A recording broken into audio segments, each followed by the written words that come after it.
बच्चों, हम कक्षा 11 की हिंदी पढ़ रहे हैं और हमारी पाठ्य पुस्तक का नाम है आरोह। आरोह के अंतर्गत हम गद्य खंड का अध्ययन कर रहे हैं। बच्चों, हम अध्याय 8 तक पढ़ चुके हैं। आज हम अपना अध्याय 9 शुरू करने जा रहे हैं और जिसके लेखक हैं जवाहरलाल नेहरू। बच्चों, जवाहरलाल नेहरू से हम सभी परिचित हैं। उनके द्वारा लिखी गई रचना भारत माता, इसके बारे में आज हम पढ़ेंगे। बच्चों, उससे पहले हम लेखक परिचय यानी जवाहरलाल नेहरू जी का परिचय और हमारे पाठ में भारत माता के बारे में क्या आया है उस परिचय को हम जानेंगे। बच्चों, नेहरू जी के बारे में सभी जानते हैं। जवाहरलाल नेहरू हमारे देश के प्रथम प्रधानमंत्री थे और हम इनका जन्मदिन है जो बाल दिवस के रूप में मनाते हैं, क्योंकि ये बच्चों के प्रिय चाचा नेहरू थे। तो बच्चों, सर्वप्रथम हम लेखक परिचय जानेंगे यानी जवाहरलाल नेहरू जी का जीवन परिचय जानेंगे भारत माता पाठ के अंतर्गत। तो देखो बच्चों, नेहरू जी के अनुसार सच्ची संस्कृति को दुनिया के हर कोने से प्रेरणा मिलती है। देखो बच्चों, नेहरू जी ये भारत की खोज एक इनकी रचना थी, उसका उपसंहार है ये, यानी कि इन्होंने जो भारत की खोज लिखी। आपने शायद भारत एक खोज के नाम से टीवी पर एक सीरियल टेलीकास्ट हुआ था बच्चों, आपने वो रविवार के दिन आता था, वो सीरियल आपने देखा होगा। ये उसी का उपसंहार है, यानी उसी का पूरा एक क्या है, उसको समरी भी कह सकते हैं अपन, या उसका एक छोटा रूप है। तो जो जवाहरलाल नेहरू जी थे वो कहते थे कि सच्ची संस्कृति को दुनिया के हर कोने से प्रेरणा मिलती है। जो चीज़ सच्ची है, जो संस्कृति सच्ची है, जैसी हमारी भारत की वैदिक संस्कृति है, उसे आज दुनिया का कोना कोना उसको जानता है और सब उस संस्कृति को अपनाने का भी प्रयास कर रहे हैं। ये वैदिक और प्राचीन संस्कृति जो है वो हमारे भारत से ही निकली है। भारतवर्ष बहुत प्राचीन देश है, ये कोई आज का नहीं है भारत। बाकी देश तो चाहे बाद में बने होंगे या दुनिया बाद में बसी होगी, लेकिन भारत है जो बहुत प्राचीन देश है और इसकी जो संस्कृति है वो बहुत महान संस्कृति है। तो लेखक कहना चाहते हैं जो सच्ची संस्कृति होती है उसको दुनिया के हर कोने से प्रेरणा मिलती है, लेकिन वह अपनी ही धरती पर पैदा होती है और उसकी जड़ें जनमानस में समाई होती है। देखो बच्चों, जो संस्कृति है वो एक ही जगह से पनपती है, और पनपते पनपते वो चारों तरफ फैल जाती है। तो लेखक कहते हैं कि वह जो अच्छी संस्कृति होती है, जो सच्ची संस्कृति होती है, वो अपनी धरती पर पैदा होती है और उसकी जड़ें होती है, जो जड़ जहाँ से वो निकलती है वो संस्कृति, वो जन और मन में समाई रहती है, यानी वहाँ के लोगों के जनमन में समाई रहती है। ये भारत एक खोज का उपसंहार है बेटा, जो बच्चों जो जवाहरलाल नेहरू द्वारा लिखा गया है। आगे देखो बच्चों, आज हम जवाहरलाल नेहरू जी का जीवन परिचय जानेंगे। वैसे आप सभी इन्हीं से परिचित हैं, हम शुरू से इनके बारे में पढ़ते हुए आते हैं, लेकिन आज हम अपनी कक्षा 11 में भी इनका जीवन परिचय जानने का प्रयास करेंगे। देखो बच्चों, जवाहरलाल नेहरू जी का जन्म सन 1889 में इलाहाबाद उत्तर प्रदेश में हुआ था। इनकी प्रमुख रचनाएं हैं बच्चों मेरी कहानी, ये एक आत्मकथा है जो इन्होंने मेरी कहानी के रूप में लिखी है। विश्व इतिहास की झलक इन्होंने लिखी है। हिंदुस्तान की कहानी, पिता के पत्र पुत्री के नाम। बच्चों, ये जो पिता के पत्र पुत्री का नाम है इसका हिंदी में अनुवाद किया गया है। इन्होंने अपनी पुत्री इंदिरा गांधी के नाम ये पत्र लिखे थे और इन्होंने अपनी पुत्री इंदिरा गांधी, जो कि हमारी भारत की प्रधानमंत्री रही थी, उनको इंदिरा प्रियदर्शनी का नाम भी दिया था। हिंदुस्तान की समस्याएं, स्वाधीनता और उसके बाद, राष्ट्रपिता किसको कहा है इन्होंने? महात्मा गांधी को। भारत की बुनियादी एकता, लड़खड़ाती दुनिया आदि लेखों और भाषणों का ये इनका संग्रह है बच्चों। तो ये इनकी प्रमुख रचनाएं हैं। इनकी मृत्यु सन 1964 में हुई थी और जन्म सन 1889 में इलाहाबाद में हुआ था। तो देखो बच्चों, जवाहरलाल नेहरू जी का जो जन्म था वो इलाहाबाद के एक संपन्न परिवार में हुआ, यानी एक धनी परिवार में इनका जन्म हुआ और इनके पिता वहाँ के एक बहुत बड़े वकील थे। यानी जवाहरलाल नेहरू जी के जो पिता ने मोतीलाल नेहरू थे, ये एक बहुत बड़े वकील थे इलाहाबाद में ही। नेहरू की प्रारंभिक शिक्षा घर पर तथा उच्च शिक्षा इंग्लैंड में हैरो तथा कैम्ब्रिज में हुई थी। यानी इनकी शुरुआती जो शिक्षा थी, प्रारंभिक शिक्षा थी, वो घर पे हुई, लेकिन उच्च शिक्षा जो इन्होंने प्राप्त की वो इंग्लैंड के हैरो और कैम्ब्रिज कॉलेज से हुई। वहीं से इन्होंने वकालत की पढ़ाई भी की, लेकिन नेहरू पर गांधी जी का बहुत प्रभाव पड़ा। नेहरू जी क्या थे, इंग्लैंड में पढ़ रहे थे, पहले तो इन्होंने उच्च शिक्षा प्राप्त की, उसके बाद इन्होंने वहीं वकालत की, लेकिन इंग्लैंड में रहते हुए भी इनके ऊपर गांधी जी का बहुत प्रभाव पड़ा। जो गांधी जी के अहिंसावादी विचार थे उनका इन पर बहुत प्रभाव पड़ा और उनकी पुकार पर वे पढ़ाई छोड़कर आज़ादी की लड़ाई में जुट गए। जब गांधी जी ने इनको बुलाया तो ये क्या किया, इन्होंने अपनी वकालत की पढ़ाई छोड़ दी और छोड़ करके आज़ादी की लड़ाई में कूद पड़े।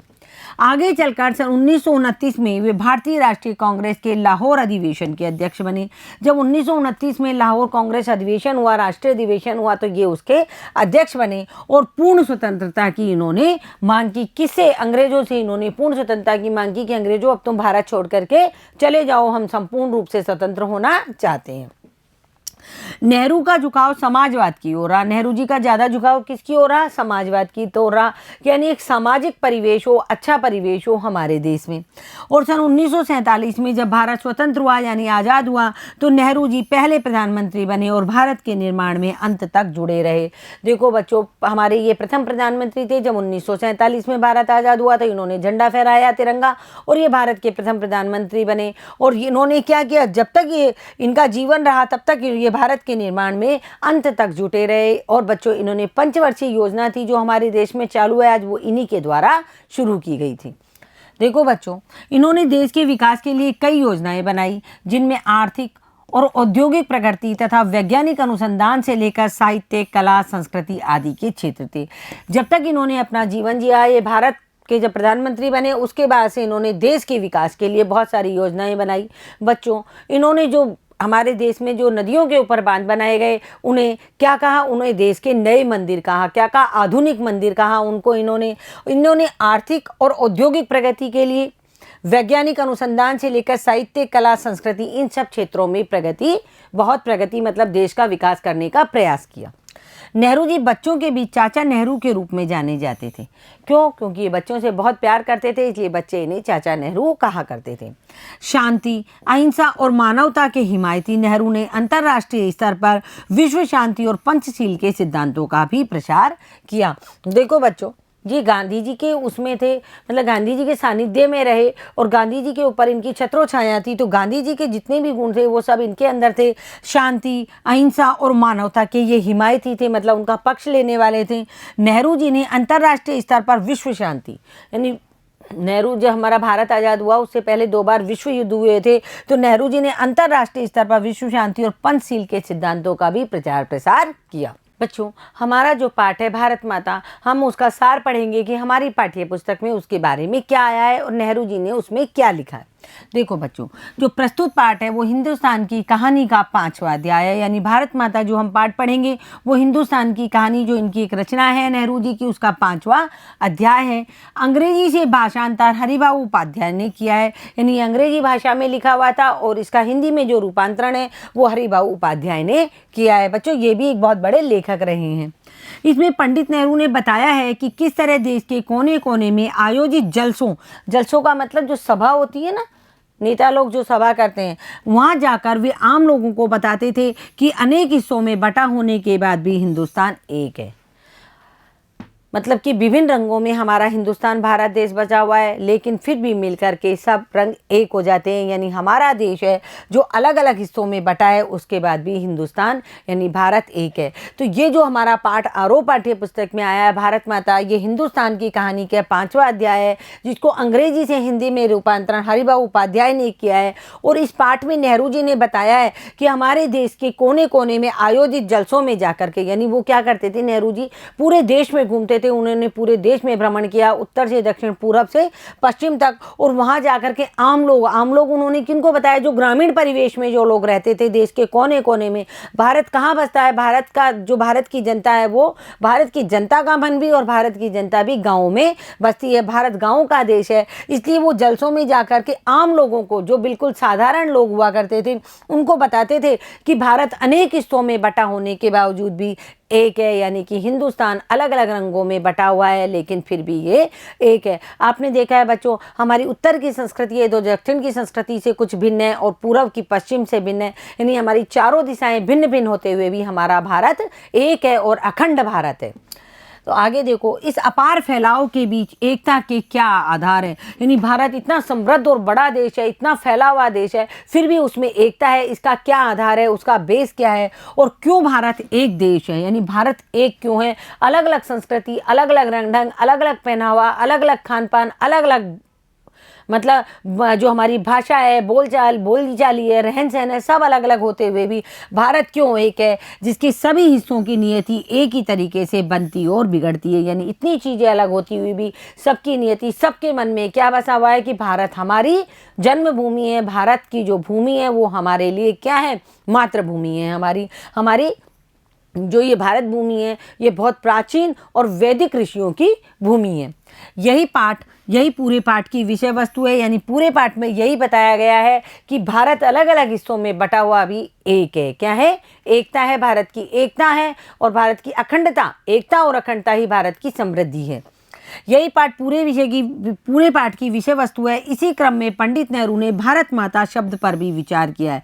देखो बच्चों, भारत की जो जन्मभूमि है, भारत की जो भूमि है, उसको भारत माता शब्द से इंगित किया गया है और उनका निष्कर्ष है कि भारत माता की जय का मतलब है यहाँ के करोड़ों करोड़ों लोगों की जय। हम कहते हैं ना भारत माता की जय, जोर जोर से नारे लगाते हैं ना 15 अगस्त 26 जनवरी को, और वैसे भी जनरली भारत माता की जय बोलते हैं। तो देखो बच्चों, भारत माता की जय का मतलब क्या है? यहाँ रहने वाले, भारत की भूमि पर रहने वाले जो लोग हैं, करोड़ों करोड़ों लोगों की जय है। यानी उन लोगों की जय है, भारत की जय, करोड़ों करोड़ों लोगों की जय है। कहने की जरूरत नहीं है कि अपने छोटे आकार के बावजूद इस लेख का कथ्य अत्यंत विराट और प्रस्तुतिकरण बहुत पहना है।